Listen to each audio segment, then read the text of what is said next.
अरे ओछू नाक पण असली नाक। MDH કાશ્મીરી લાલ મરચાની પાવડર। MDH જૂનાગઢની 73 ગ્રામ પંચાયતની ચૂંટણી માટે મતદાન પ્રક્રિયા। મતદાન મથકો પર મતદારોની લાંબી લાઈનો લાગેલી જોવા મળી। વહીવટી વિભાગના 1027 કર્મચારીનો સ્ટાફ તૈનાત।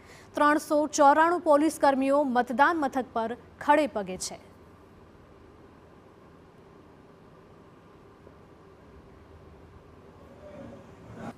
જૂનાગઢ જિલ્લાની 73 ગ્રામ પંચાયતની ચૂંટણી જે યોજાઈ તેનું મતદાન આજે વહેલી સવારથી ઉત્સાહભેર શરૂ થયું છે।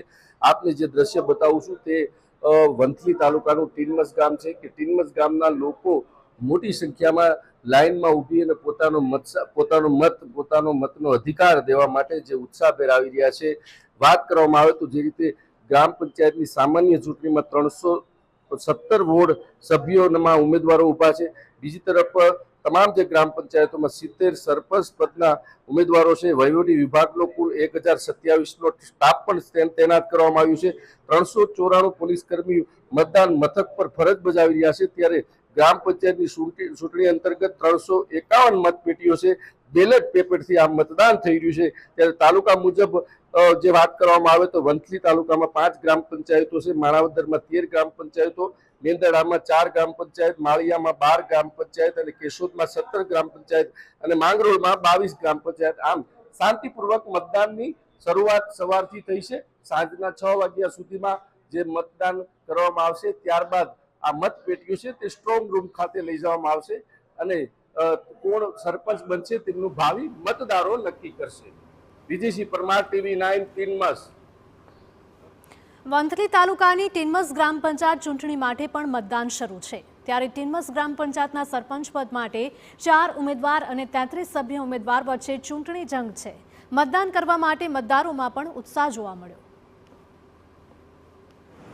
જૂનાગઢ જિલ્લાની 73 ગ્રામ પંચાયતનું મતદાન વહેલી સવારથી શરૂ થયું છે। ખૂબ શાંતિપૂર્વક અને ઉત્સાહભેર મતદાન શરૂ થયું છે। ત્યારે વંથલી તાલુકાના ટીનમસ ગામના મતદારો આપણી સાથે જોડાયા છે। આપણે એની સાથે વાત કરશું। જે રીતે આ ટીનમસ ગામનું મતદાન વહેલી સવારથી શરૂ થયું છે અને ખાસ તો તમે શું કહો છો? મતદાન તો બહુ સારામાં સારું થઈ રહ્યું છે, કોઈ તકલીફવાળું નથી।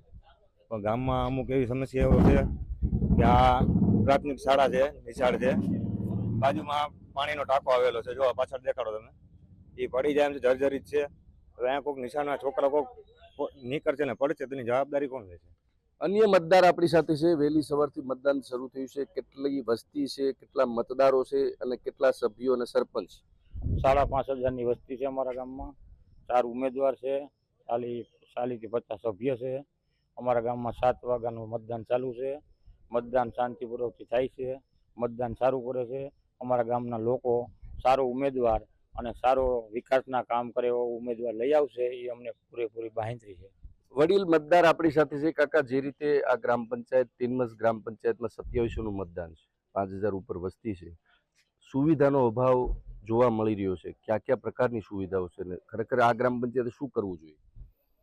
આ ગ્રામ પંચાયતે પહેલો પ્રશ્ન તો એ છે કે મધવંતીના પુલને તાત્કાલિક કરે ને તો જ ખેડૂતોની આવક છે એ જળવાઈ રહે। નકર 2000 વીઘા જમીન ગયા વર્ષે પડતર રહી હતી ને આ વર્ષે પડતર રહે। અને એ ખાસ જે ટીનમસ ફાટકનો રસ્તો છે એનું ક્રોસિંગ આપવા બાબતે ખાસ તાત્કાલિક જરૂર છે। આ હતા વડીલ મતદાર। હજુ પણ અન્ય મતદાર છે। આ ગ્રામ પંચાયતમાં સમસ્યાઓ અનેક છે। ખરેખર આ ગ્રામ પંચાયતના સરપંચ જે ઊભા છે, તમે એને સારા ઉમેદવારની પસંદગી કરશો તો કેટલો જે સમસ્યાઓ છે તેમાં કેટલા કામોની તમે માંગ કરશો? અમારા ગામમાં 4 ઉમેદવાર છે, સક્ષમ છે, ગમે આવશે કામ ગામના કરશે। અમારે મોટામાં મોટા પ્રશ્નો 3 છે। ટીનમસ ફાટકવાળો રસ્તો, આપણે વાડી વિસ્તારનું મધવંતીનું પુલ અને પાણી ખરાબ જે આવે છે। 3 મુદ્દા મહત્વના છે। અમને અપેક્ષા છે કે જે નવો સરપંચ ચૂંટાઈ આવશે 3 મુદ્દા એના કાર્યક્રમમાં પૂરા કરી દેશે। આ હતા ટીનમસ ગામના મતદારો કે જે આ ગ્રામ પંચાયતમાં સૌથી મોટી સમસ્યા છે પીવાના પાણીની। બીજી જે સમસ્યા છે તે હાઈવે ઉપરથી જે ક્રોસિંગ આપવાનું હોય છે, ગામને રસ્તો આપવાનો હોય છે તે, અને ત્રીજો મુદ્દો એ છે કે મધુવંતી જે વાડી વિસ્તારમાં જતો જે રસ્તો છે તે પુલ જર્જરિત છે। આ 3 કામ પહેલા પ્રાયોરિટીમાં ગ્રામ પંચાયતે કરવા ખૂબ જરૂરી છે જે સરપંચ ચૂંટાય છે તે।